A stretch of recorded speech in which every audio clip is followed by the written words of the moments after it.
Depuis plusieurs décennies, le Tchad et la France entretiennent une coopération dans plusieurs secteurs, notamment dans le domaine militaire. Cette rupture ne concerne que l'accord de coopération militaire dans sa configuration actuelle.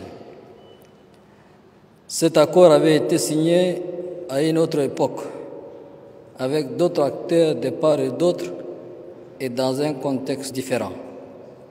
Il visait à répondre aux défis communs d'une autre conjoncture nationale, régionale et internationale.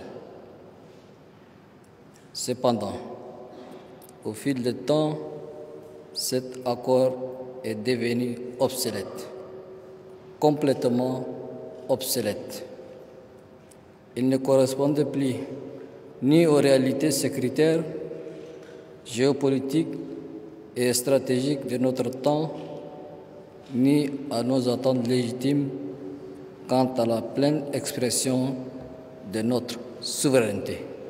De la même manière, il ne nous apporte aucune valeur ajoutée réelle sur le terrain militaire où nous faisons face seuls à des défis variés et sérieux, notamment des attaques de dimension terroriste.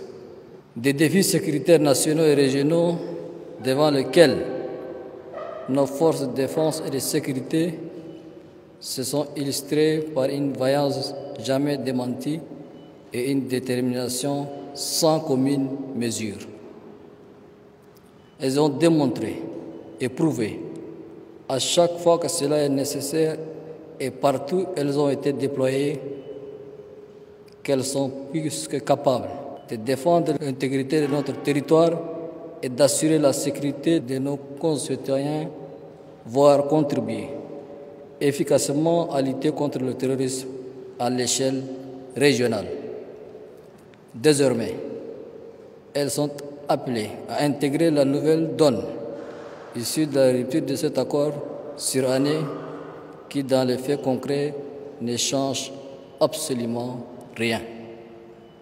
Au contraire, la rupture de cet accord doit engendrer, au niveau de nos forces de défense et de sécurité, plus d'engagement et plus de concentration pour mieux défendre l'intégrité du Tchad et assurer la sécurité de ses citoyens. Chers compatriotes, hommes de médias, cette décision n'a pas été prise de manière légère. Elle résulte d'une réflexion approfondie et d'une évaluation minutieuse.